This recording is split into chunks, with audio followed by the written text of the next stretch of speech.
자녀들을 위해서 다음 세대를 위해서 한 주 동안 기도하려고 하는데 디모데에게 영적인 아버지였던 바울이 디모데를 위해서 조언했던 이야기가 첫 번째 편지로 디모데전서, 두 번째 편지로 디모데후서가 우리에게 내려오는데 교회를 이렇게 사역하면서 필요한 여러 조언들도 있지만 그 중에서 바울이 아들이기 때문에 아주 친밀하기 때문에 디모데를 사랑하기 때문에 조언한다, 말을 더한다 싶은 그런 구절들이 디모데 전서 후서에 여러 군데 발견이 됩니다.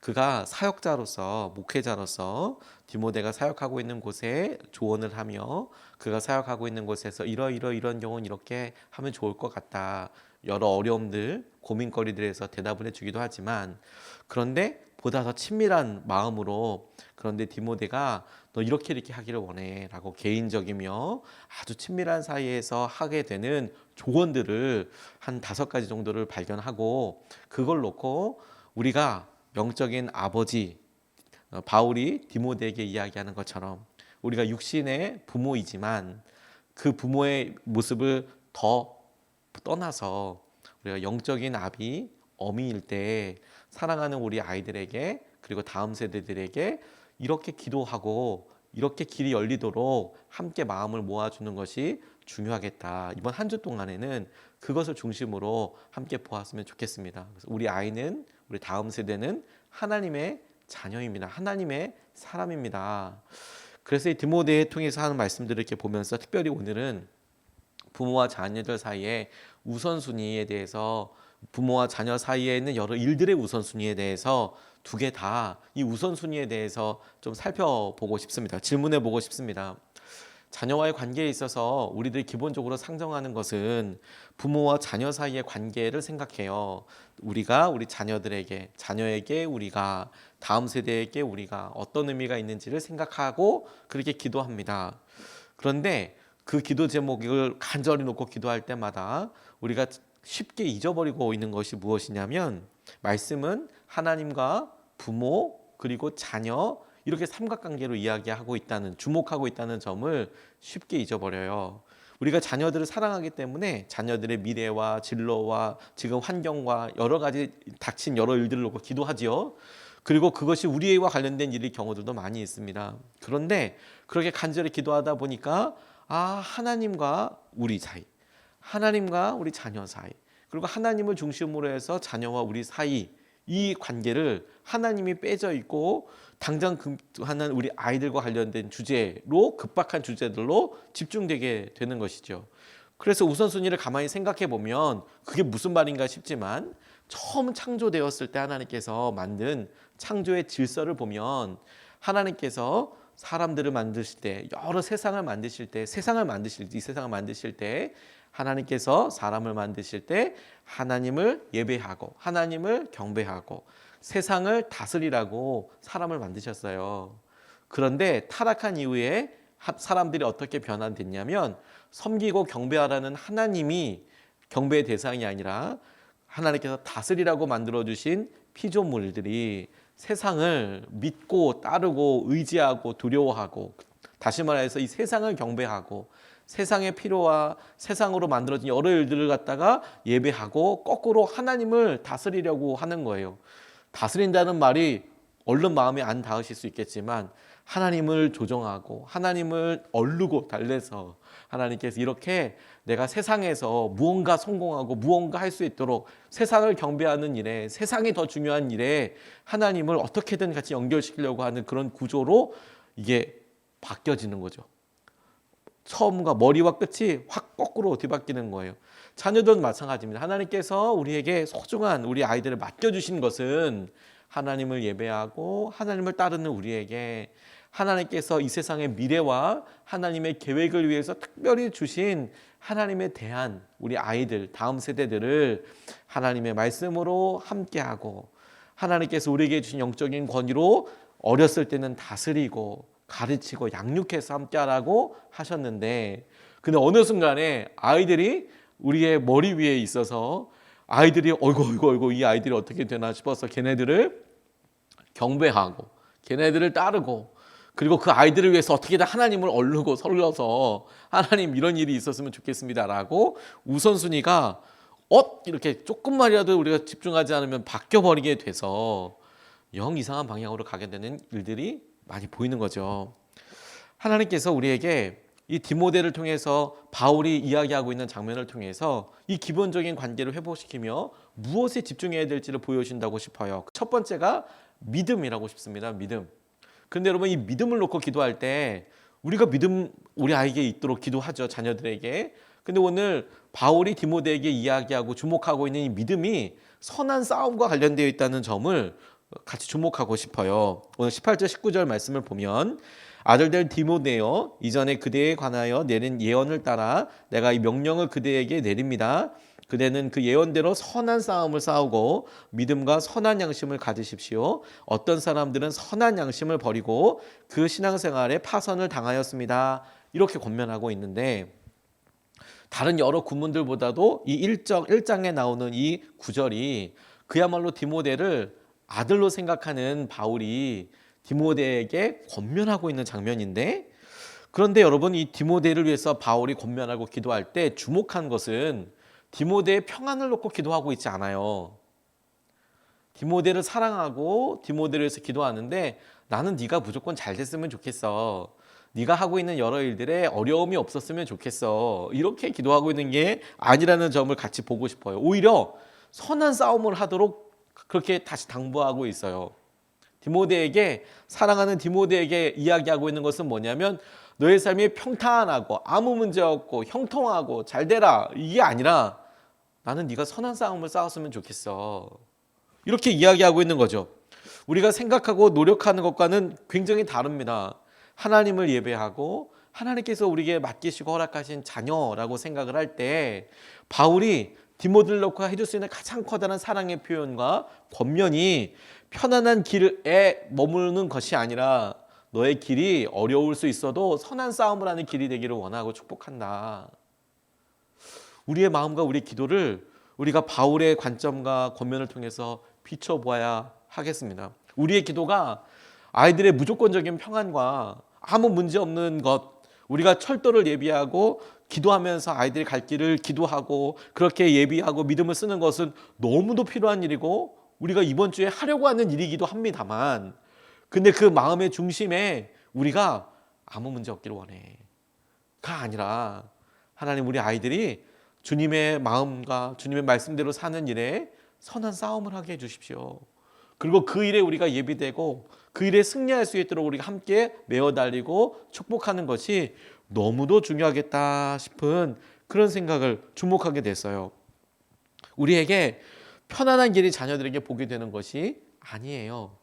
의외로 여러분, 우리 주위에 여러 사람들이 믿음으로 하나님께서 놀랍게 성숙하게 하셨다, 혹은 주위에서 간증거리가 있는 사람들을 보면 그냥 전부 다 잘되고 이렇지 않아요. 어려움이 있었지만 하나님께서 그 어려움 가운데 어떻게 그것을 넘어서게 하시고 기도하게 하시고 돌파하게 하시고, 그것이 그 심령을, 그 영혼을 하나님께서 자랑할 만한 그런 귀한 대안으로 삼아주시고 하나님께서 이끌어주시는 은혜의 통로로 삼아주신다는 것을 우리가 많이 보게 되죠. 그래서 아무런 폭풍이 없고 아무런 자극이 없는 그게 아이들을 단단하게 만들지 않아요. 그래서 여러분, 우리가 기도하고 믿음으로 쓸 때 싸움이 없도록, 불편함이 없도록 그렇게 기도하는 것이 부모의 역할의 온전함이 아니고, 그것을 우리가 일부러 그렇게 할 이유는 없겠지만 부모 역할이 거기에 중심되어 있는 것이 아니고, 하나님 우리 아이들이 선한 싸움, 선한 것과 관련된 싸움이 있게 해주십시오. 싸워야 한다면, 갈등이 있다면 그것이 선한 것과 관련되게 되기를 원합니다. 그렇게 인도하기를 놓고 기도하는 것과, 그리고 그때마다 믿음을 사용하도록 하나님 우리 아이들을 붙잡아 주십시오. 우리 아이들의 평안함을 놓고만 기도하는 게 아니라, 우리가 사랑하기 때문에 그런 기도를 하지만 하나님, 그런데 우리 아이들이 갈등을 겪게 될 수 있고, 하나님 우리 학교에 가게 되고 돈을 써야 하고 친구와의 관계가 있고 새로운 일을 시작하게 될 때 그것이 아이들에게는 처음 경험하는 그런 갈등이 될 수도 있고 상황이 될 수도 있고 어려움이 될 수도 있고, 아이가 그것을 해석할 때 하나님 그것이 아무 문제 없고 이렇게만 가는 게 아니라, 심지어 주님 그것이 아이에게 있어서는 마치 마음에 싸움을 하는 것처럼 여겨질지라도 그것이 선한 싸움이 되게 해주십시오. 그리고 그때 그것을 믿음으로 이기게 해주십시오. 믿음으로 싸우게 해주십시오. 믿음으로 그 일이 될 수 있게 해주십시오라고 그렇게 기도해야겠다 싶어요. 아서 밀러라는 작가가 쓴 책 중에서 세일즈맨의 죽음이라는 책이 있습니다. 아버지가 뭐 이렇게 자녀들을 이렇게 사랑하면서 뭐 이런 이야기이면서 이 세일즈맨의 죽음에 안타까운 현대 사회의 현실이 나오는데, 여기 주인공이 윌리 로먼이라는 사람이 나오는데 패배 의식에 쩔어 있는 사람이어서요. 그래서 세일즈맨, 회사원이죠. 회사원인데 자기 연민에 빠져서 이 소설에 나오는 대로변 이 주인공이 출장 중에 늘 외도를 해요. 출장 중에 외도를 해요. 그러면서도 여느 남자들처럼 내 인생이 고달프니까 혹은 외도에 아무런 의미도 없다 이런 식으로 합리화하면서 이건 뭐 그냥 그런 거야 그러면서 그냥 지나가는 그런 사람이었습니다. 그런데 유일한 삶의 위안이 뭐였냐면 아들 이름이 비프인데 비프가 그를 우상처럼 떠받드는 거예요. 무슨 말이냐면 너무너무 아빠를 존경해주고 사랑해주고 그게 이 사람의 그냥 자랑인 거예요. 그냥 그래 내가 우리 우리 아들에게는 내가 존경받는 아빠이고 싶어.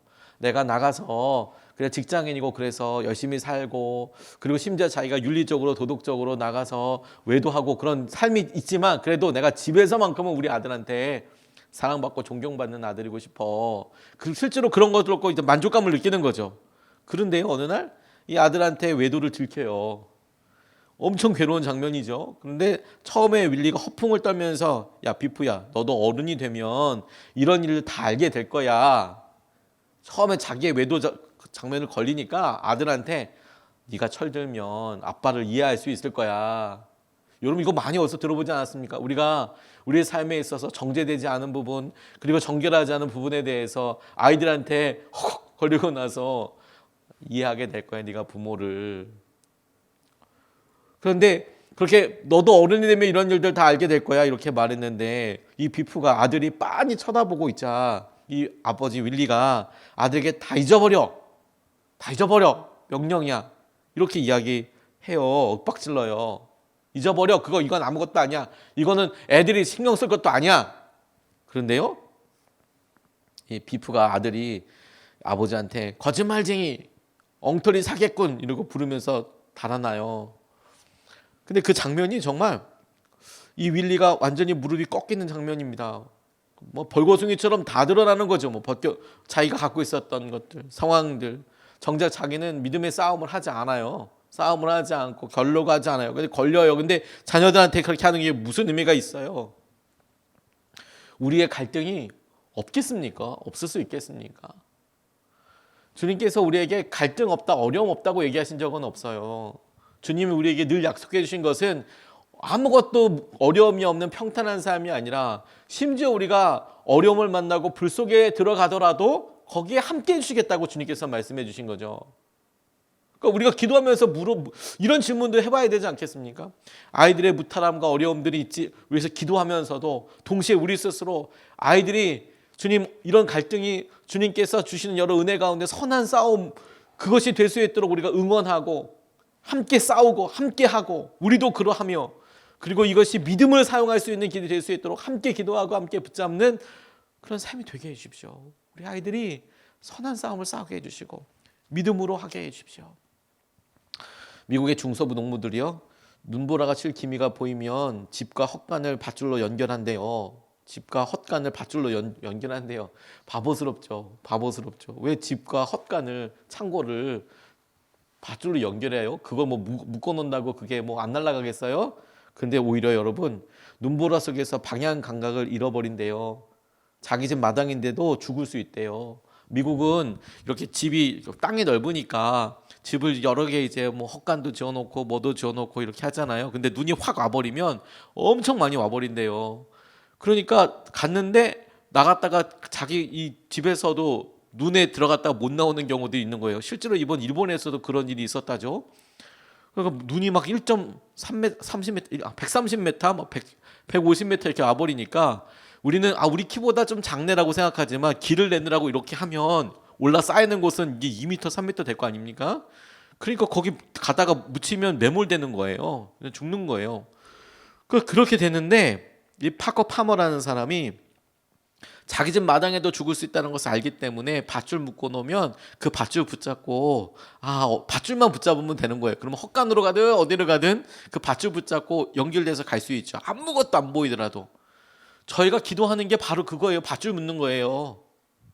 눈이 내릴 수 있고 어려운 일이 같이 있으면 자녀들에 대한 문제가 우리랑 저희 문제랑 다른 문제가인가요? 우리들 문제잖아요. 제일 중요한 문제잖아요. 여러분 아니십니까? 자녀들에게 어떤 중요한 일이 있으면 그건 우리 애들 문제고 제 문제는 아니에요. 이런 부모가 어디 있어요? 그게 우리 첫 번째 문제지. 그게. 그거 같이 보게 되죠. 그럴 때 우리도 똑같이 감정이 이입이 돼서 막 흥분하고 두렵고 막 아이에 대해서 고민 같이 하죠. 근데 이런 기도가 하는 이유가 뭐냐면 같이 묶어 놓는 거예요. 밧줄로. 그래서 밧줄 붙잡고 우리가 어디로 가야 될지를 보는 거예요. 저희도 능력이 없잖아요. 기도함으로 하나님께서 우리 자녀들을 위해서 함께 기도하고 함께 선한 싸움을 싸우는 일을 위해서 우리가 믿음을 쓰자. 두 번째는 선한 양심입니다. 선한 양심. 18절 말씀 하반절부터 보면 선한 싸움을 싸우고 19절 믿음과 선한 양심을 가지십시오. 어떤 사람들은 선한 양심을 버리고 그 신앙생활에 파선을 당하였습니다 라고 이야기하는데, 믿음과 선한 양심을 가지라고 하는데 이 선한 양심을 본문이 설명할 때 그 뒷부분을 보면 그것을 버리면 신앙생활에도 큰 영향을 미치는 것으로 묘사하고 있어요.